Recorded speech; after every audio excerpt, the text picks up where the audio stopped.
There are people that have certain forms of brain damage.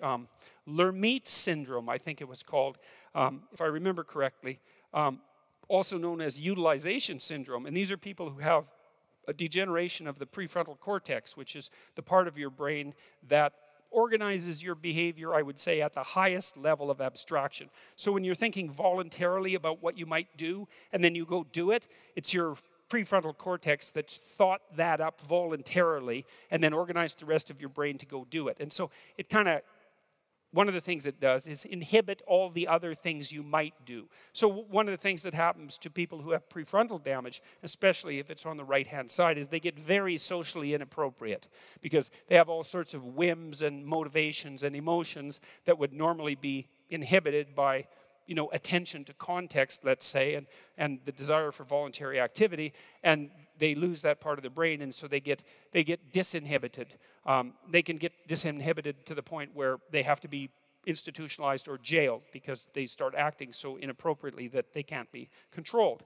And so, anyways, Lermite syndrome is utilization syndrome. And one of the things that happens to people who have utilization syndrome, let's say they're in an old folks' home, maybe it's a consequence of a degenerative neurological disease, and they're walking down the hallway and there's an open door.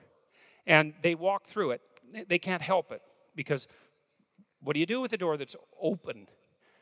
You walk through it.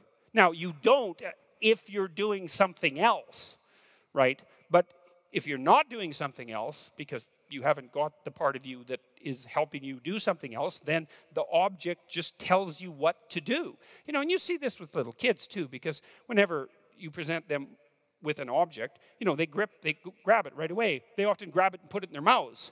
And they do that because their mouths are already wired up completely when they're born, right? Both from a sensory perspective and from a motor perspective. And so kids are always cramming things into their mouth so that they can investigate them with their tongue and map what they are. It's important for them to, well, that's how they learn about the world. And so, anyways, if you have utilization syndrome, you can't not utilize things. So you can hand someone a bottle or a cup of water who has utilization syndrome and they're not thirsty and they'll drink it because it's a cup of water. And what is that? It's not an object.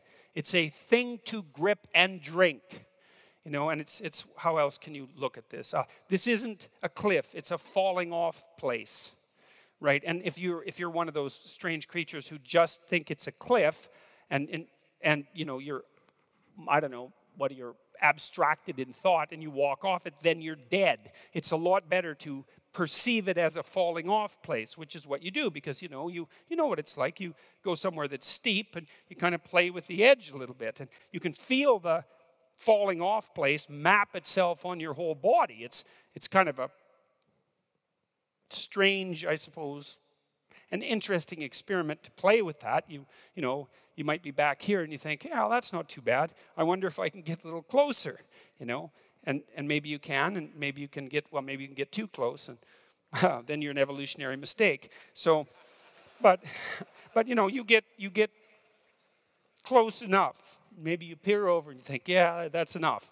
And you can feel the falling off place map itself onto your body. And that's how you perceive with your emotions and your motivations and your action systems way more than you think. So you don't, it isn't object, picture on your eye, picture in your brain, thought, emotion, and then action. That's not how it works. You're representing the world at multiple levels in your nervous system at the same time. And you need to.